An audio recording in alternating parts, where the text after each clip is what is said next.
안녕하세요. 원종용 선교사입니다. 날마다 말씀과 함께 오늘은 사도행전 14장입니다. 사도행전 13장 14장은 바울의 1차 전도 여행의 처음과 끝을 설명하고 있습니다. 바울과 바나바는 비시디의 안디옥에서 첫 번째 부흥을 경험하게 됩니다.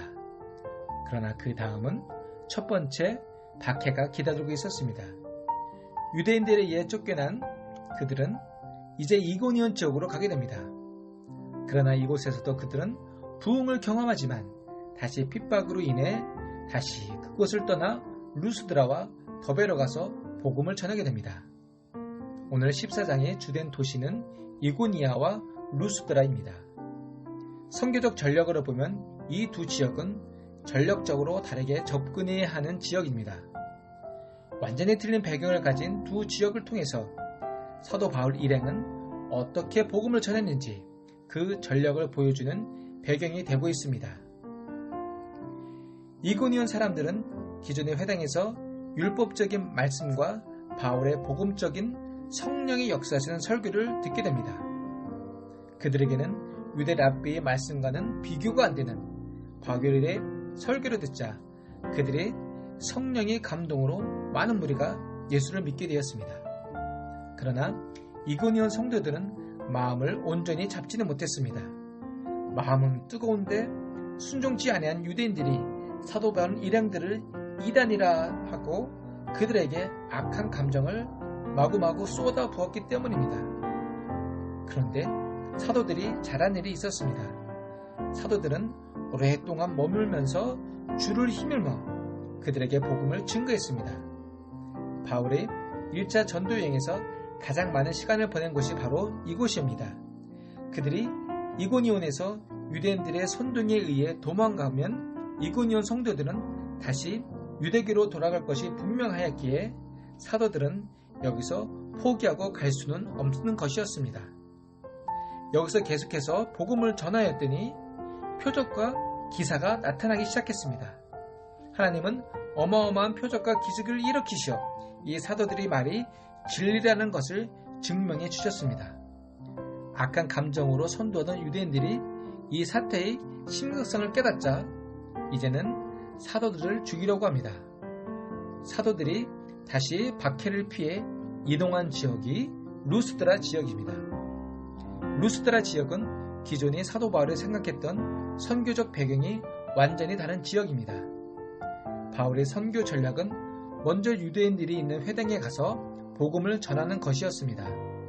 그래서 안디옥과 이고니온 지역의 회당에 가서 복음을 전해야 했습니다.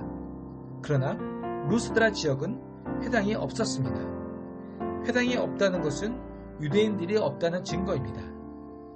지금까지의 선교 전략은 구약적 배경을 아는 유대인들을 통해서 복음이 전해지는 것이었는데 루스드라 지역은 구약적 배경을 전혀 모르는 말씀을 전혀 듣지 못한 지역으로 전도하기가 매우 힘든 지역이었습니다. 그 지역이 헬라의 신들을 섬기는 그들에게 어떻게 복음이 파고 들어갔는지 보여주는 것이 오늘의 말씀입니다. 사도 바울과 바나바는 회당이 없는 지역이므로 그들은 성문역에서 복음을 전했습니다. 그곳에서 듣는 사람이 거의 없는데 바울이 말하는 것을 열심히 듣는 사람이 있었습니다. 여기서 듣는다라는 그 어원은 헬러로 에쿠센인데 관심을 가지고 듣다, 마음을 다해서 열심히 듣는다라는 의미입니다. 이 의미는 그가 계속해서 바울을 전하고 있는 복음을 듣고 있었다는 것입니다. 그런데 그는 태어나면서부터 걸어본 적이 없는 장애인이었습니다. 사도 바울은 그 장애인의 마음속에 구원받을 만한 믿음을 보았습니다. 구원받을 만한 믿음은 헬라어로 소주인데 영적으로는 하나님의 백성이 되고 육적으로는 병이 치료되고 환경에서 구원받았다는 의미로 같이 쓰이고 있습니다. 바울은 그에게서 이 믿음을 보았고 결국 바울은 그를 향해서 일어설 것을 명령하였고 그는 영육간에 구원을 받게 되어 일어서게 되었습니다. 바울은 큰 소리로 외쳤습니다. 왜 그는 큰 소리로 외쳤을까? 하나님은 목소리 큰 사람만 쓰시나? 그러나 이곳 루스드라 지역은 구약을 전혀 알지 못하는 곳이고 복음을 듣는 이가 없던 지역입니다. 바울은 이 소리 지름을 통해 루스드라 사람들이 집중하도록 소리를 질렀고, 그리고 그 장애인이 일어날 때 그들이 복음을 전하도록 그 상황을 극대화시킨 것이었습니다. 이것이 복음의 배경이 전혀 없었던 지역에서 바울이 행했던 설교, 선교 전략이었습니다. 우리는 오늘 본문의 사건에서 중요한 것을 발견할 수 있습니다. 먼저 바울과 바나바의 모습 속에서 복음이 계속적인 움직임을 보게 됩니다. 바울과 바나바는 이고니온에서도 담대히 복음을 전하다가 또 핍박을 받게 되고 다시 그곳을 떠나 루스드라로 이동합니다. 그리고 거기서도 그들은 어려움을 겪게 됩니다. 결국 이들이 이 동네에서 핍박하면 저 동네로 피하라는 주님의 말씀에 따라 계속해서 움직일 때 복음이 함께 이동하는 것을 보게 됩니다. 이것은 인간적인 면으로 볼 때 고난과 핍박을 당하면서 이리저리 쫓겨다니는 것 같이 보이지만, 그러나 사실 영적으로 보면 이런 움직임은 곧 복음의 계속적인 움직임이요 복음의 운동이라는 사실입니다. 그래서 복음은 지난 2000년 동안 한 곳에 머무르는 일이 없었습니다. 복음은 로마를 거쳐 유럽으로, 영국으로, 그리고 청교도들에 의해 미국을 거쳐 우리 한국 땅에도 이르게 되는 것입니다. 그러므로 우리는 선교사들이 선교 여정에서 고난당하는 모습 속에 그들이 고난과 슬픔을 볼 것이 아니라 바로 땅끝까지 계속 전진하고 있는 복음의 역사를 보아야 할 것입니다.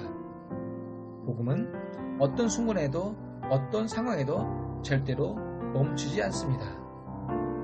오늘도 하나님 나라를 위해 사도 바울의 담대한 외침처럼 복음을 확장해 나가는 우리 성도들이 되기를 축원합니다.